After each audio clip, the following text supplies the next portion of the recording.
वाइया जइयो गटे बर कही रे माँ तो पवाई दिया जइयो गटे बर कही रे माँ। अरे अल्लाह के हिया एक दिन बुलवाई लिया जइयो गटे बर कही रे माँ तो पवाई दिया जइयो गटे बर कही रे माँ। और हजो नमाज रोजा ज़कात अदा करियो, हजो नमाज रोजा ज़कात अदा करियो, महशर के रोज दुल्हा बनवाई सुभान अल्लाह, सुभान अल्लाह। महशर के रोज दुल्हा। और हमरे नबी का जो तुम अपनी तरह बसर बतइयो, हमरे नबी का जो तुम अपनी तरह बतइयो, अल्लाह की कसम तुरते लठियाई दिया जइयो, अल्लाह के यहाँ एक दिन बुलवाई दिया जइयो। हजरात आप गौर करें, आज ऐसा वक्त हो गया है कि छोटे छोटे बच्चे जो हैं कुरान की तिलावत करना जानते हैं। कम से कम ऐसा आपकी बस्ती में हो जाए कि ये हमारे जो बूढ़े लोग थे, इन लोगों ने जैसे तैसे अपनी जिंदगी को खत्म कर दिया, इनके काम खत्म हो गए, अब इनके बच्चों का दौर है, आप इनके बच्चे हैं, अब तुम्हारा दौर है। तुम्हारे दौर के अंदर इतना जमाना तरक्की कर चुका होगा कि तुम उसका कोई जवाब नहीं दे सकते हो। तुम्हारे यहाँ तुमने ना तो इमाम का इंतजाम किया। एक बात बताओ, अगर एक इमाम को खाना खिलाना है, महीने में 80 घर हैं, 80 के हम 30 ही घर मान ले रहे हैं, 30 घर मान ले रहे हैं। 30 घर में अगर एक आदमी रोज एक आदमी खिलाएगा तो एक दिन तो खिला ही सकता है। 30 दिन में एक दांव उसका नंबर आए। अगर वो जो है 50 रुपये की चुटकी इकट्ठा किया, आटा गेहूं इकट्ठा किया और 50 रुपया वो अपने पास से दे दिया, 100 रुपया का चंदा हो गया उसका, 100 रुपया का, तो 80 घरों के बजाय हम 70 घर माने ले रहे हैं। 7,000 तो ऐसे ही हो गया, नहीं 7,000 6,000 हो गया। तो इतने में आपका काम बहुत अच्छे से चल सकता है, मगर इसके लिए तैयारी करना बहुत जरूरी है। मशवरा मिलाओ, जो लोग अड़चन लगाते हैं उन लोगों के कंधे में बंदूक रखो, कहे तो तुम चलो आगे।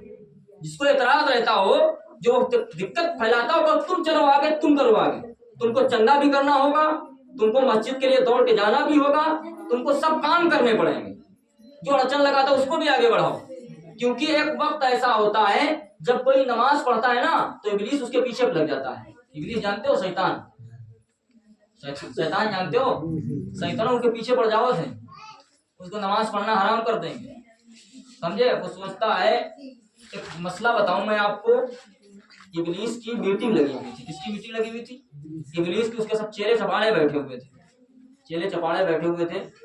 तो एक चेला उसका आया काम करके, मतलब उनके जो काम रहते हैं शरारत करना, वो तमाम काम करके। तो इब्लीस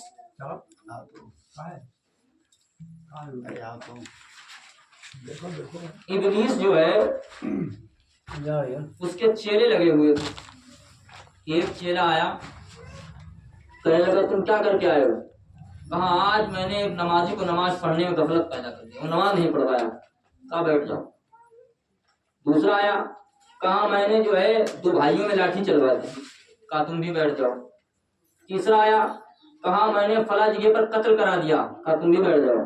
तमाम लोग अपनी अपनी शिकायतें लेकर के आए। कहा एक मैंने आलिम के अंदर लड़ाई करवा दी। कहा तुम भी बैठ जाओ। एक आया, लगड़ा लूला इब्लीस था, वो बेचारा परेशानी के आलम में आया। आने के बाद कहा कि तुम क्या करके आए हो? कहा लोगों ने इतने बड़े बड़े काम किए, इनको जब इब्लीस ने नहीं नवाजा तो हमको क्या करेगा, हम तो कुछ नहीं करके आए। कहा बताओ बताओ। कहा मैं बस इतना काम करके आया कि एक बच्चा पढ़ने जा रहा था। कहा पढ़ने जा रहा था, बस उसे रोक दिया और पढ़ने नहीं गया, बस इतना काम करके आया। तो इब्लीस बड़ा खुश हुआ, उसको सीने से लगा दिया कि यहाँ से रोक तो 20 मतलब कहा कि सबसे बड़ा इसने काम क्या कर लियो। चेले थे, कहने हमने ये कर दिया, वो भी इसने क्या बच्चे को रोक दिया, बस इतने काम किया। कहा इसने एक बच्चे को नहीं रोका बल्कि एक बस्ती को बर्बाद कर दिया। कहा कैसे? कहा एक बच्चा पढ़ जाता, आलिम दीन बनता, या हाफिज कुरान बनता, जब कुछ सीखता वो सीखने के बाद सब लोगों को खुद सिखाता, उसके सीखने और उसकी आने वाली नस्लों को खराब कर दिया। तो आप ये सोचो कुछ ऐसे इब्लीस भी होते हैं जो खुद तो कुछ करते नहीं मगर आने वाली नस्लों के ऊपर भी फर्क डालते चले जाते। वो ये नहीं जानते हमारे ऊपर तो इसका असर पड़ेगा ही पड़ेगा, तो यही तो ही रहा है। हमारे ऊपर तो इसका असर पड़ेगा, लेकिन हमारे बच्चों के ऊपर, हमारे पोते और पोतियों के ऊपर भी इसका असर पड़ेगा। वो ये चीज नहीं सोचते। तो इस चीज को प्यारे नौजवानों आप लोग सुधारो, इसको खत्म करो, जो गिले शिकवे हैं उसको खत्म करो। राजनीति मस्जिद और मदरसे में नहीं की जाती है, मस्जिदों में राजनीति नहीं चलती है। तो अल्लाह का घर है, राजनीति करना है आप अपनी मस्जिद को छोड़ करके करिए, मस्जिद से हट करके करिए, कोई बात है मस्जिद से हट करके करिए। ये अल्लाह का घर है, एक अल्लाह तबारक व तआला का ऐसा घर है कि एक ही सफ में खड़े हो गए महमूद और अयास, ना कोई बंदा रहा ना कोई बंदा नमाज। आप गौर करें, अल्लाह के यहाँ जब तुम मर के जाओगे तुमसे अल्लाह ये नहीं पूछेगा तुम पठान थे या तुम मंसूरी थे या तुम अंसारी थे या तुम इदरीसी थे या तुम कौन थे। अल्लाह तुमसे ये नहीं पूछेगा, अल्लाह तुमसे ये पूछेगा कि तुमने इबादतें कितनी की हैं, तुमने रियाजतें कितनी की हैं। अल्लाह तुमसे ये नहीं पूछेगा तुमने वहां पर क्या किया था क्या नहीं किया था। कहा है एक ही सफ में खड़े हो गए महमूद और अयास, ना कोई बंदा रहा ना कोई बंदा न रहा। आप अपने माहौल को सुधारिए प्यारे नौजवानों। आज तुम जब आगे चलोगे तो आने वाले पीढ़ियां खुद ब खुद अपना माहौल सुधारती हुई नजर आएंगी। सलाम पढ़ लिया जाए, टाइम भी हो गया, 1.5 घंटे से ऊपर हो गया।